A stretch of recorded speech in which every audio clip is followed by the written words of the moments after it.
Assalamualaikum warahmatullahi wabarakatuh. Selamat siang. Di sini kami akan mempresentasikan aplikasi IoT Mobile Smart Home kami yang beranggotakan Christian, Jobdesk sebagai Empathy Map, User Persona dan User Story, lalu Marcelino, Jobdesk POV Statement, Home Mic Statement, dan Matrix Prioritas.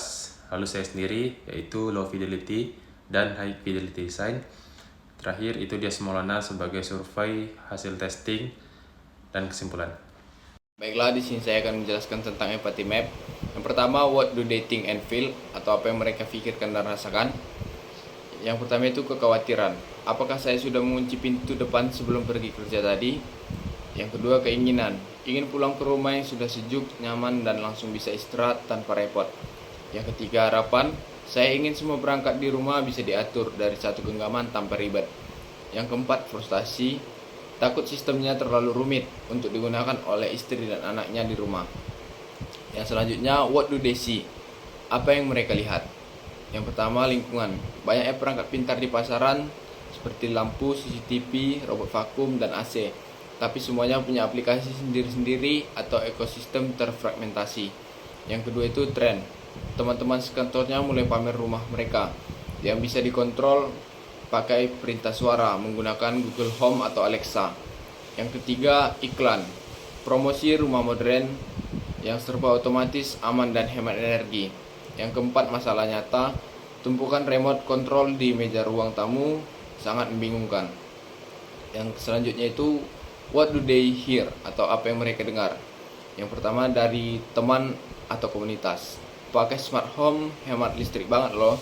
Bisa di schedule. Atau sebaliknya, kemarin smart lampku error gara-gara wifi mati. Yang selanjutnya itu, what do they say and do, atau apa yang mereka katakan dan lakukan. Yang pertama, tindakan. Membeli beberapa perangkat smart home dasar seperti lampu dan CCTV pintar untuk bahan percobaan. Yang kedua itu, ucapan. Saya butuh sistem yang praktis dan bisa diotomatisasi secara terjadwal. Yang ketiga, kebiasaan. Sering mengecek HP saat jam kerja untuk melihat kondisi rumah lewat CCTV atau memastikan pagar sudah terkunci. Yang keempat itu ada perilaku. Mengeluh kalau koneksi internet rumah melambat karena mengganggu performa perangkat pintarnya. Selanjutnya saya akan menjelaskan tentang user persona. Dalam user persona terdapat personal data, short description, profil dan biografi, goals, tujuan dan harapan, yaitu satu sistem tetap yang mengontrol seluruh perangkat pintar di rumah seperti lampu pintar, AC, CCTV, dan kunci pintu hanya dari satu aplikasi utama. Yang kedua itu ketenangan pikiran atau peace of mind, memastikan rumah aman seperti pintu terkunci dan kompor mati saat ditinggal bekerja atau keluar kota. Yang ketiga, otomatisasi rumah. Membuat skenario otomatis, misalnya jika jam 10 malam kunci pintu secara otomatis, matikan lampu ruang tamu dan nyalakan lampu teras. Yang selanjutnya itu terdapat peluang bagi fitur aplikasi Anda. Untuk menenangkan hati pengguna, aplikasi smart home harus memiliki yang pertama itu fitur family sharing yang bisa mengundang anggota keluarga ke dalam aplikasi dengan batasan akses tertentu. Misalnya, anak hanya bisa kontrol lampu kamar mereka sendiri. Yang kedua, skenario atau scenes. Sekali klik, tombol pintas seperti mode pergi, mode tidur, atau mode nonton film yang merubah atmosfer rumah secara instan. Yang ketiga itu widget dan notifikasi cerdas. Mengirim notifikasi kritis ke HP atau smartwatch jika pintu depan terbuka di jam kerja, lengkap dengan tombol cepat untuk mengunci kembali. Baiklah, saya akan menjelaskan tentang user story. Sebagai pemilik rumah yang memiliki banyak perangkat pintar berbeda, saya ingin mengontrol seluruh perangkat pintar saya dari satu aplikasi utama. Saya tidak perlu repot lagi membuka banyak aplikasi yang berbeda hanya untuk mematikan AC atau mengecek pagar. Acceptance kriterianya, dashboard utama menampilkan status semua perangkat secara real time. Pengguna dapat mematikan atau menyalakan perangkat langsung dari satu halaman utama. Aplikasi mendukung integrasi multi-brand perangkat smart home. Prioritinya ada di tingkat high, Durasi pengerjaan fitur 8 minggu atau 2 bulan. Selanjutnya itu, sebagai kepala keluarga, saya ingin mengundang anggota keluarga ke dalam aplikasi dengan batasan akses tertentu, supaya istri dan anak-anak dapat menggunakan perangkat pintar dengan mudah dan aman tanpa merusak konfigurasi utama. Acceptance kriteria: yang pertama, pemilik akun utama dapat mengirim undangan akses melalui email dan nomor HP. Terdapat pengaturan role, misalnya anak hanya bisa mengontrol lampu kamar mereka sendiri. Yang selanjutnya itu, anggota keluarga yang diundang dapat menerima akses tanpa perlu melakukan pairing ulang perangkat. Prioritinya ada di tingkat high. Durasi pengerjaan fiturnya 5 minggu atau 1,5 bulan. Yang selanjutnya itu, sebagai pengguna yang sibuk dan menyukai efisiensi, saya ingin membuat skenario otomatisasi terjadwal atau tombol pintas sekali klik, seperti mode pergi atau mode tidur, supaya atmosfer rumah berubah instan, dan sistem otomatis mengunci pintu serta mengatur lampu pada jam tertentu. Acceptance kriterianya, pengguna dapat membuat shortcut mode pergi, mode tidur, mode nonton di halaman utama. Sistem dapat menjalankan aksi otomatis berbasis waktu. Contoh, jam 10 malam otomatis kunci semua pintu, matikan lampu ruang tamu, nyalakan lampu teras. Prioritasnya ada di tingkat medium. Durasi pengerjaan fitur 6 minggu atau 1,5 bulan. Yang selanjutnya itu, user story. Sebagai profesional yang sering berada di luar rumah, saya ingin menerima notifikasi kritis ke HP atau smartwatch jika aktivitas mencurigakan di jam kerja, supaya saya mendapatkan ketenangan pikiran dan merespon dengan cepat. Acceptance kriterianya, notifikasi push notification terkirim secara instan jika pintu depan terbuka di jam kerja. Notifikasi menyertakan tombol cepat atau quick action untuk mengunci kembali pintu dari pop-up notifikasi. Menyediakan widget smart home untuk ditaruh di home screen HP agar akses lebih cepat. Prioritasnya ada di tingkat high. Durasi pengerjaan fiturnya 4 minggu atau 1 bulan. Oke, jadi di sini kita masuk ke slide POV statement, di mana kita memiliki user seorang ayah dan pekerja profesional sibuk yang tinggal di daerah perkotaan, di mana dia memiliki need, yaitu mengontrol seluruh perangkat smart home di rumahnya dari satu aplikasi utama yang ramah keluarga.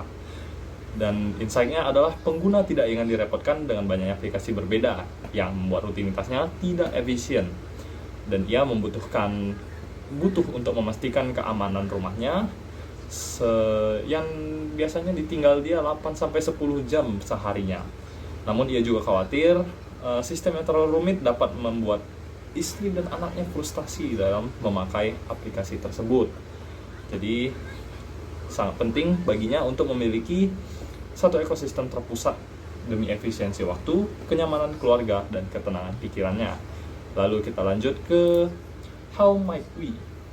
Di sini kita memiliki vision statement, di mana Christian kesulitan mengontrol rumah karena setiap perangkat memiliki aplikasinya masing-masing yang terpisah.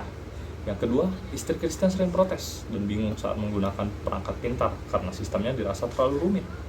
Lalu yang ketiga, Christian merasa tidak tenang saat bekerja karena takut lupa mengunci pintu depan atau lupa matikan AC.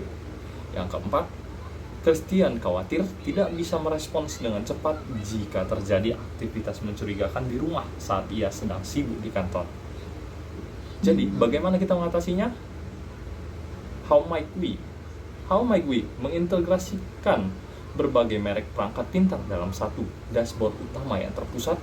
Yang kedua, how might we merancang fitur kontrol yang sederhana dan ramah keluarga agar anggota keluarga awam bisa menggunakannya dengan mudah?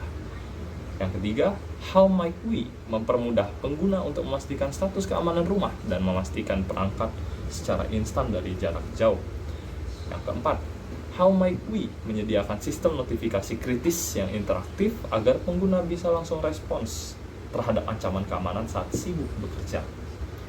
Oke, kita lanjut ke slide berikutnya, yaitu Impact Effort Matrix. Jadi di sini kita pertama mempunyai quick wins, yaitu dengan impact yang high, namun effortnya low. Di sini kita mempunyai fitur yaitu menampilkan notifikasi krisis atau alert. Lalu yang kedua kita punya major projects, di mana kita punya impact-nya high dan juga effortnya high, di mana itu adalah dashboard utama dan integrasinya. Yang kedua, fitur family, sharing, dan role access.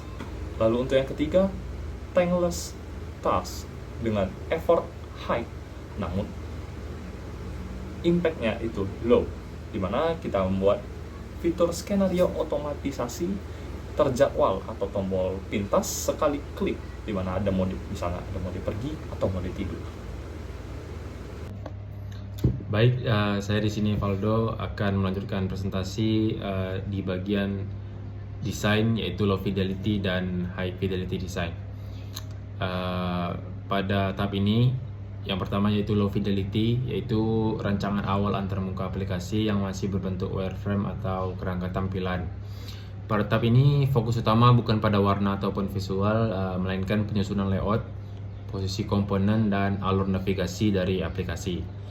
Pada desain ini saya membuat beberapa halaman utama, yaitu yang pertama splash screen, lalu login, ada halaman home, halaman device, sensor, activity history, dan profile. Seluruh dari halaman ini masih menggunakan bentuk sederhana seperti kotak, lingkaran, garis, dan placeholder ya, tanpa adanya warna.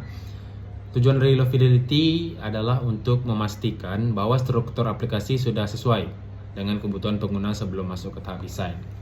Dengan menggunakan low fidelity ini, proses revisi menjadi lebih mudah karena perubahan yang dilakukan pada struktur halaman tanpa harus mengubah desain visual. Bisa dilihat di sini tampilan pertama yaitu splash, kedua home, dan seterusnya. Oke, kita lanjut ke high fidelity design. Di sini setelah struktur aplikasi dianggap sudah sesuai semuanya, tahap berikutnya adalah membuat high fidelity design. High fidelity design merupakan desain yang sudah menyerupai aplikasi sebenarnya gitu. Dan memberikan gambaran nyata mengenai tampilan akhir aplikasi sebelum proses implementasi. Terus pada tahap ini seluruh elemen visual telah diterapkan seperti warna, tipografi, icon, gambar, tombol, serta navigasi. Selanjutnya konsep desain. Konsep yang digunakan pada aplikasi ini adalah modern smart home interface gitu. Desain dibuat sederhana namun tetap modern agar pengguna dapat mengontrol perangkat rumah dengan mudah melalui smartphone-nya masing-masing. Tema visual dipilih agar memberikan kesan teknologi, keamanan, dan kenyamanan. Selanjutnya pemilihan warna, yaitu color palette. Pada aplikasi ini saya menggunakan warna dominan itu biru tua sebagai background utama. Alasannya yaitu karena biru tua itu identik dengan teknologi, keamanan, kepercayaan, dan stabilitas. Kemudian juga digunakan warna biru muda sebagai warna utama dan switch yang aktif. Warna putih juga digunakan untuk teks agar memiliki campuran warna yang kontras. Bisa kita lihat di sini tampilan untuk splash home-nya sudah saya beri background warna dan logo aplikasi. Selanjutnya yaitu untuk home, tampilan home ada beberapa yang menggunakan teks yang lebih besar untuk heading, subheading, dan layoutnya adalah layout yang dikembangkan dari low fidelity design tadinya begitu. Hasil performa menunjukkan keunggulan utama pada indikator Q10 dalam kurung 82,5 serta Q4 dan Q8 atau 80.0 yang mencerminkan fungsi utama sistem konektivitas IoT telah bekerja sangat optimal dan memuaskan pengguna. Kendati demikian, sistem memiliki titik lemah kritis pada indikator Q7 dalam kurung 060.0 dan Q9 dalam kurung 65.0 yang berada di bawah rata-rata.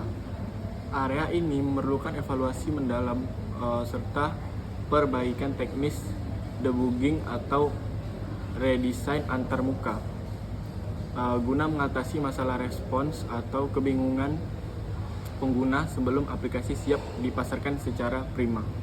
Berdasarkan hasil pengujian terhadap 10 responden, aplikasi IoT Smart Home Anda memperoleh nilai rata-rata keseluruhan sebesar 71,25 yang mengindikasikan bahwa aplikasi berada dalam kategori baik dan sudah layak untuk digunakan. Baik, sekian presentasi dari kelompok kami tutup. Wassalamualaikum warahmatullahi wabarakatuh.